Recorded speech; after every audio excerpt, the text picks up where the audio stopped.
So now we are starting the next topic, that is DSC, or also known as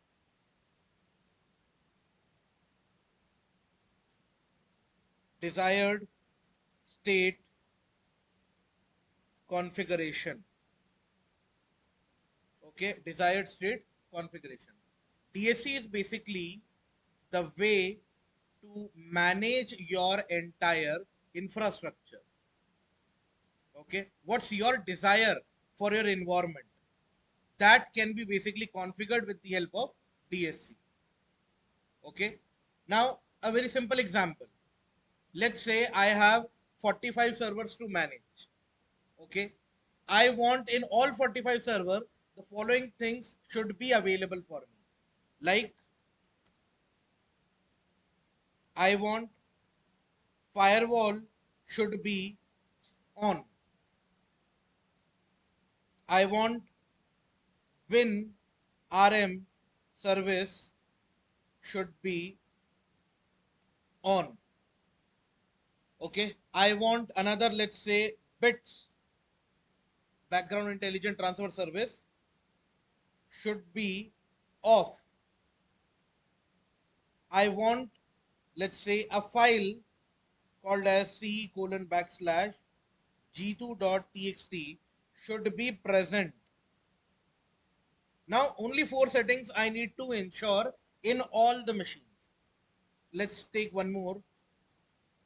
IIS web server should be on. Now this is what I want for all 45 machines. Now think if manually I need to go for each and every computer and then do the same job. Do you think it is easy? If you say in 45G2, no problem, we can do that. Okay, let's make it 450 use systems. Now is it easy? So you got the picture, right? With the help of DSC, desired state configuration, I can actually achieve that. Clear to everyone till here? So basically this is what you can do with the help of DSC. Now when you talk about DSC, there are different modes of DSC. Number one, it's called push mode. And number two, it's called pull mode. There are two types of modes in DSC. Either of them will be actually implemented in any of the production environment. But which one will be implemented, that totally depends on the requirement you have. Either it is going to be push mode.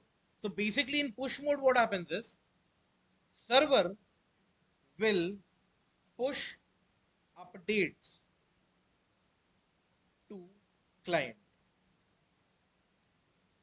Server will push the updates to the client.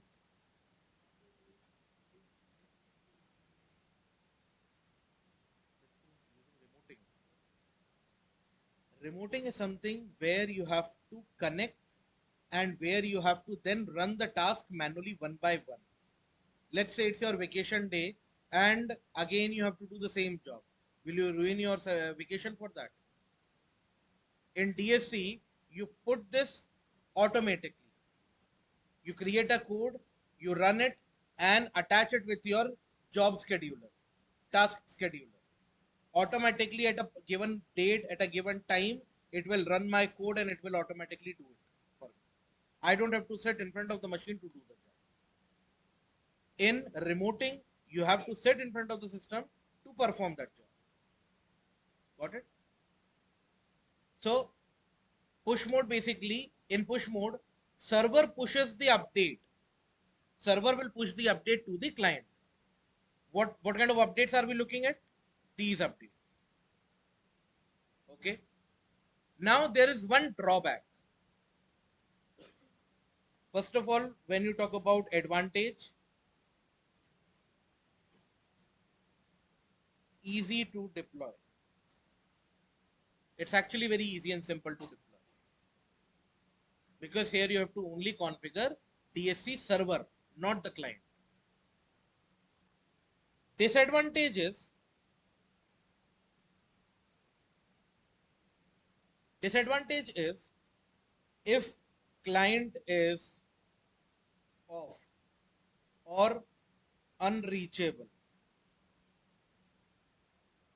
updates will be missed.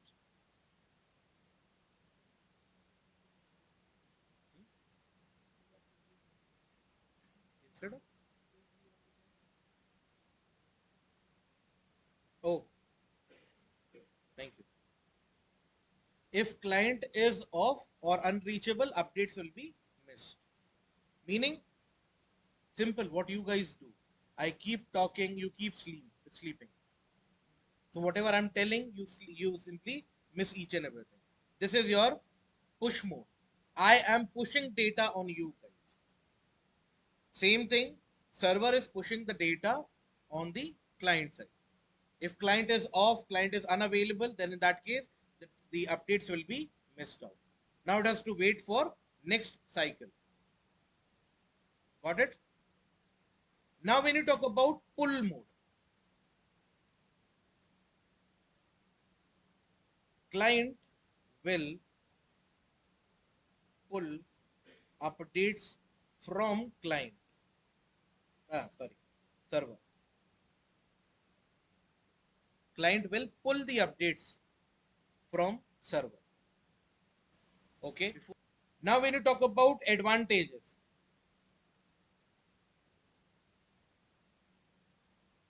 when you talk about advantages, client will never miss any update because whenever the client is up, that time it will request for the updates and then only it will receive the updates. Getting the point? When you talk about disadvantages, very complicated. It's very complicated. Why? Because not only DSC server needs to be updated, but also clients need to be updated as well. If I have 45 machines in my environment, so server and all clients I need to update manually. I have to go to each and every client and tell them that this is the server. That increases the complexity. This is what basically happens within your DSC pull mode. Practically, we will be working on push mode. Okay, pull mode we don't require actually as of now here in the testing environment. But basically, with the help of DSC push mode, you will be able to push the updates and you'll be able to then work with them. Am I clear to everyone till this point? Okay. Now, okay. So here you can see this is DSC push mode. Okay. So this is your basically DSC server. Okay. Which is basically pushing the data, all the configuration to different systems or client machines. Okay.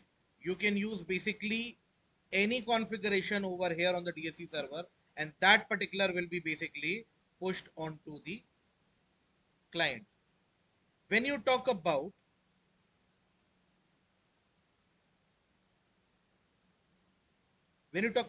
pull mode,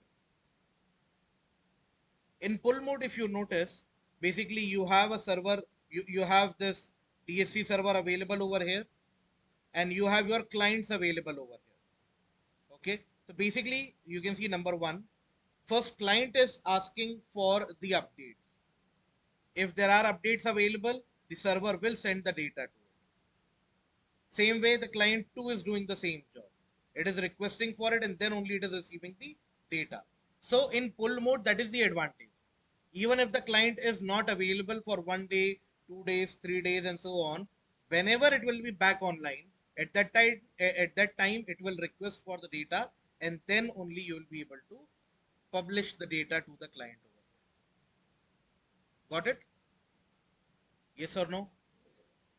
This is a basic structure on how to work with or how your basic DSC works out in two different modes.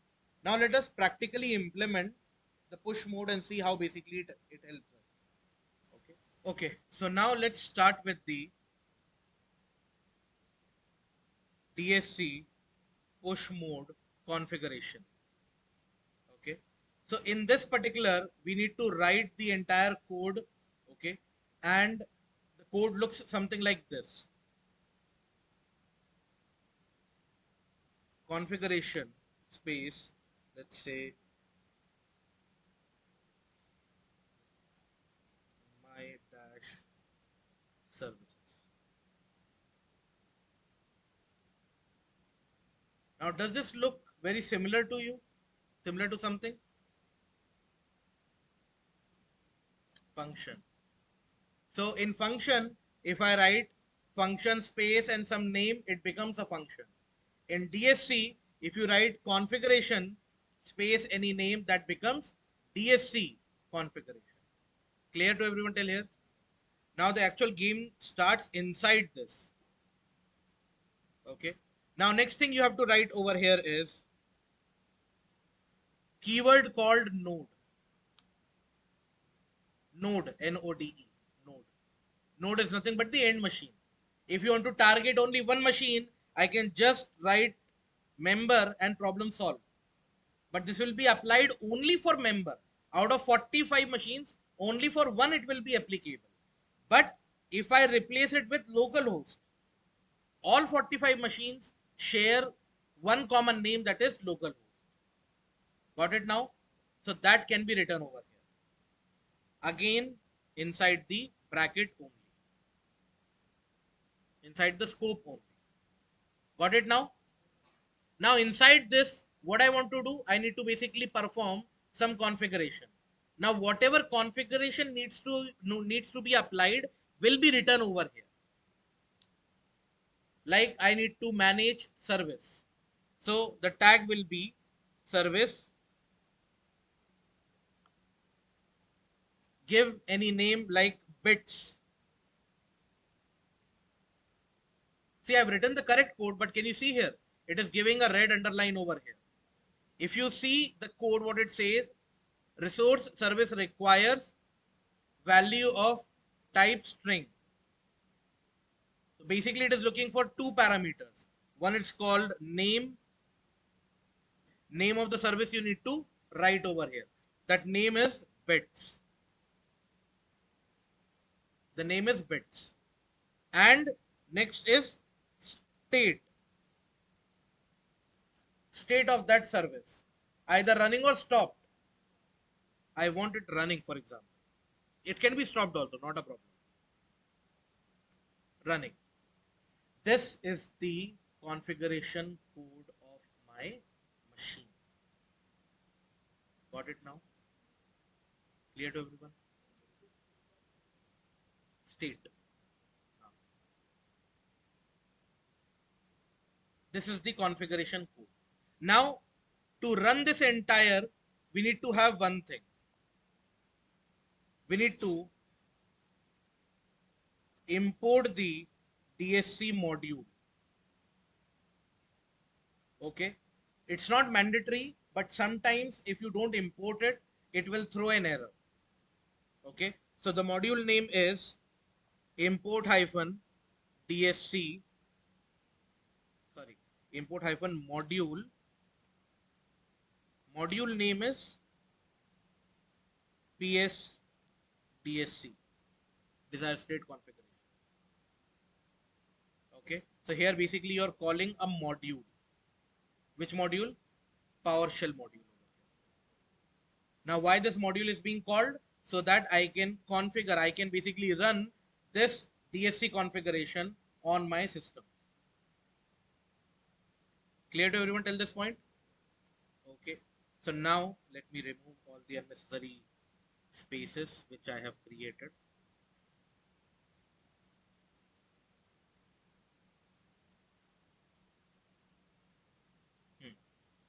This is how it looks like.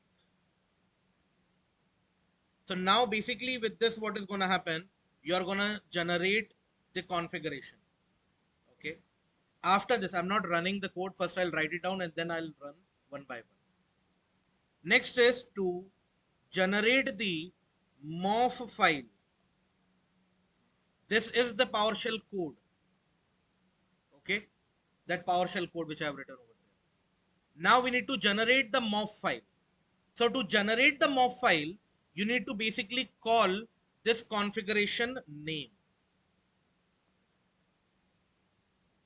If you understand this entire scenario in context with a function, what you did, you created a function and now you are calling a function, right? But here you have to generate the entire configuration, your DSC configuration, and to generate it, you have to actually call it. Clear to everyone till here? Let's do that one by one.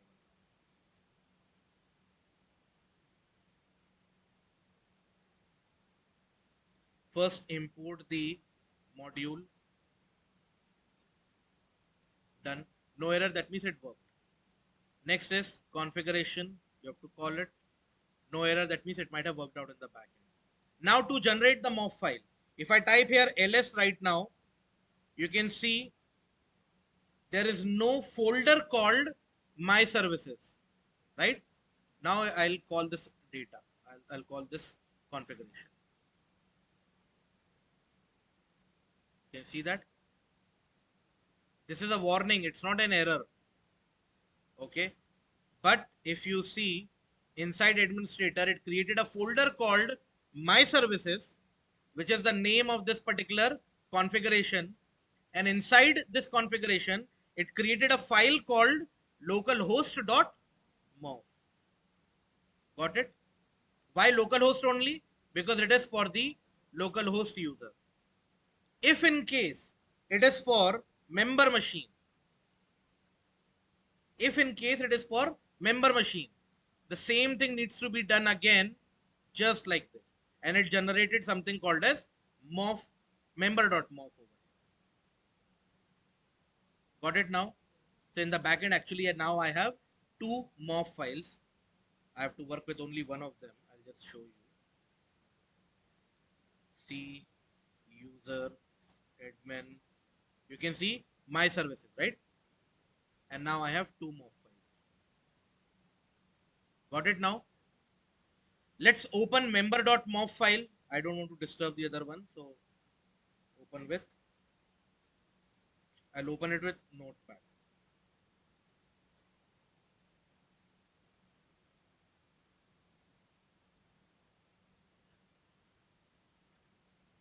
You can see here, I told you it is human readable file, right? Target node, it's the member. Generated by administrator, date and host also mentioned over here. Okay. Then instance of MSFT resource so and so is written. Check here. Resource ID, it is service I am targeting and it's bits service. State should be running. Let's say by mistake, I wrote running, but it should be stopped, for example. I do not have to regenerate everything again. Just go here and update this running to stop. Problem solved. Okay. It has given a source, it has given the name, it has given the configuration and other things. This is the MOF file. Now you can compare what configuration I wrote and what configuration it generated for me. Am I clear to everyone till here? This is the DSC configuration. It's created only. So generating the MOF file is done. Now I need to apply this. Are we clear? Two more commands and DSC will be over. So please pay attention. Before I do anything, let's go to member and see if bits is running or stopped. Okay. So get service bits. It is stopped. Okay.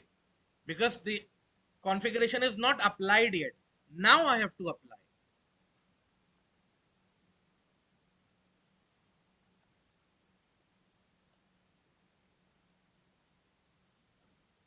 So applying configuration. To apply this configuration, we have a command called start-dsc configuration. Command is start-dsc configuration. -path. Now you have to tell from where it needs to pull that particular data, which is I don't have to give full name. I am in the current folder only. So just give dot backslash in the folder name. It will automatically go to that folder, pick up all the file that ends with .mof and start applying the data. Clear to everyone till here? I will have to make this clearly visible. So that's how basically you apply the data. So I'll wait and verbose. Okay, wait until the entire configuration is applied, and verbose means show me what is going on over here. Just want to check how things are getting applied so that I can read and understand. This is the crucial command. Now when I run this command, are we ready? Now when I run this command, see what is going to happen. Can you see somewhere LCM is written? Done. It's applied. We will come back to this later on. First go here and okay. It is showing stopped over here. Let's go and check whether it got applied or not.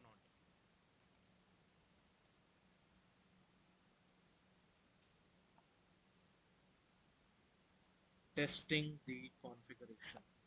So test hyphen DSC configuration hyphen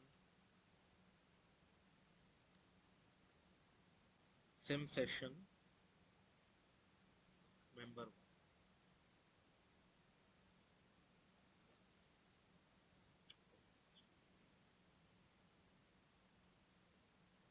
Object not found. Let's run this again.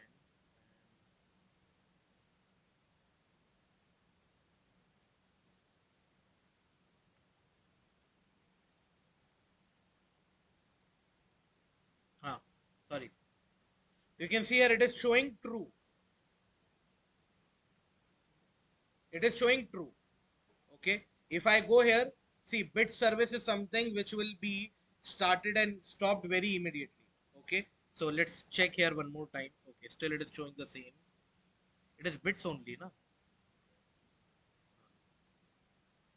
Let's rerun the entire code.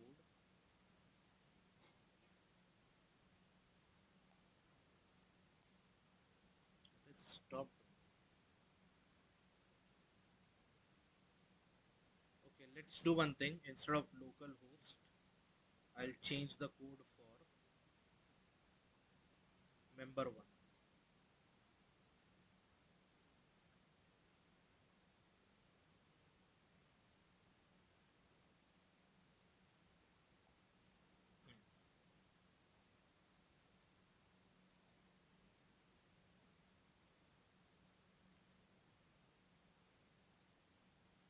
So same thing here, just look here quickly. Importing the module, running the configuration bits, it should be running service, generating the mob file, it will start the configuration and it will test. Let's run it now. And in the end it says true. Can you see that? So that localhost was actually the problem. Okay, but it is now applied. Even now, let's say I will stop this service.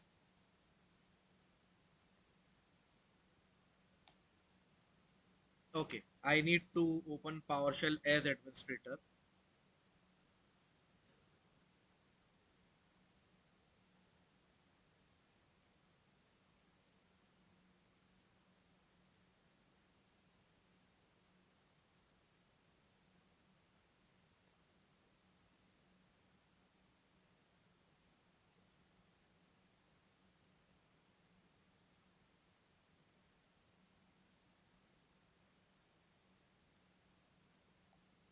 You can see bits is running and I will stop the service now.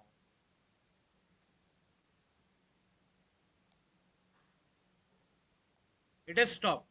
Again, I can just go back and rerun these two lines one more time. You can see it is showing true, going back, running code again, run. So what I need to do just in this case, I have to take this data, take this particular file and store it in another script, and that script will be basically attached to my task scheduler at a particular time, every day, maybe once a week, once a month, whatever it is. I can run that job automatically and I don't have to then sit and enable that entire configuration. Clear to everyone till here? This is how the configuration of DSC push mode works out. Now you